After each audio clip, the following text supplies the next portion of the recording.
Granado was one of the fastest skaters in the league. So is he in that faster than respect, Gretzky, or on straightaway speed, Gretzky isn't very fast, but there's nobody. I repeat, there's nobody as smart as Wayne Gretzky. definitely Nobody. Who would Phil Esposito, if he had to build a team from scratch? What are a few players you would put together? From the past too? Or no, just from the present-day players? Present-day players, say... Oh, too bad I was going to put a Bobby Orr in there. You could put in Bobby Orr. From the present-day players, let's see, in goal, who would I take for goalie? I probably would take Patrick Roy for goalie, or Grant Fuhr, one of the two. Those two. On defense, I would definitely take still Larry Robinson. I just think he's great. Sure. I'd take Scott Stevens. I'd take Brian Leach, because I think Brian Leach is going to be like a Bobby Orr. And I'd probably take Paul Coffey. At forward, I'd take Gretzky first. There's no doubt. Does he drink any to stay awake? Coffee? That's good. You know, I almost got, that's a funny story, I got to tell you. I almost had Paul Coffey on a train. Yeah. So I'm sitting around, I'm at breakfast one morning, and I have a 4-year-old. And I said to my wife, I says, I think I'm going to get coffee today. It looks like the deal is done. I'm going to get coffee.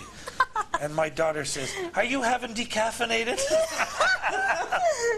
I looked at her, oh, it's the funniest thing, you know. But I thought that we were going to get him in New York. I had the deal worked out, and at the last second, Glenn Sather of the Edmonton Oilers went to Pittsburgh with him. Snagged him. But I think let me finish there. I had to put Gordie Howe and Bobby Orr in that category. I had to put those two guys in there. Those guys right there, if I had those guys, I don't care about the other. I'll build anybody around them. Anybody around them. Oh, yeah. Hockey seems to have taken a fourth spot in sports in America. Of course, we touched on it slightly. Is it because of the more international flavor? The fans can't... Television. Hockey's taken fourth spot because of TV. We don't have a network broadcasting us. It's cable. I think hockey will be the first pay-per-view in sport that comes along. I really believe that if a person wants to watch the game, they're going to call up and say, I want to watch it tonight. Here's $5 to watch the game at home. I think that's going to happen in hockey. But I also believe that hockey's a very, very, very difficult game to televise.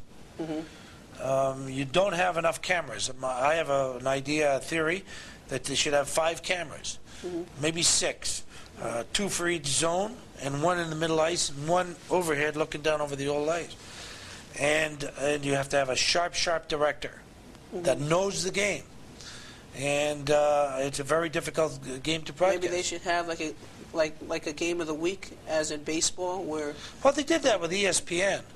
But they won't do this in national television because people in Mississippi don't give a darn.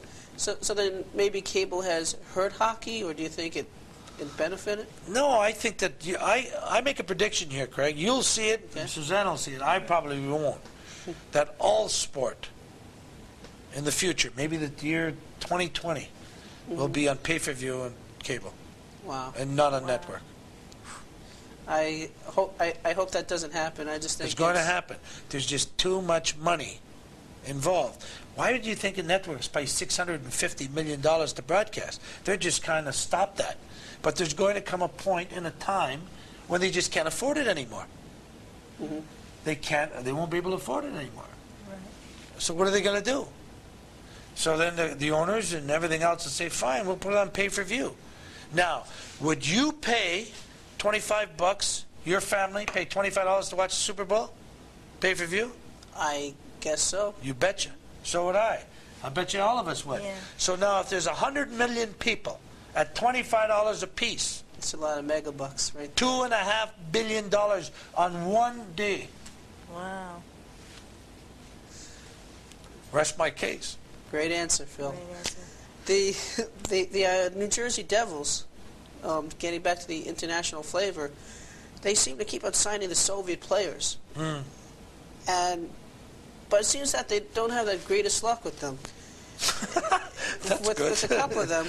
But is this really good for the National Hockey League? I mean, do they need more foreigners from different countries to keep on coming in and playing, or should they stick with the Northern American players? I think that you should try to get the best players available, no matter where they're from, for the National Hockey League. It is the best. It is the best league in the world. So I think you should try to do that. But on the other hand, I think they pay them more than they should, because then the North American players are upset because they don't get paid as much. So, you know. Okay, we're just about finished here. Phil, thanks for stopping by. Thank you. Thank you. Thank you, Suzanne. And we hope to have you back on the locker room. Good luck. Thank you very much, and you too. And we're sorry about the delay in previously about the commotion before that. Oh, that's okay. We had a good time. But thanks for coming to Craig's Locker Room, and the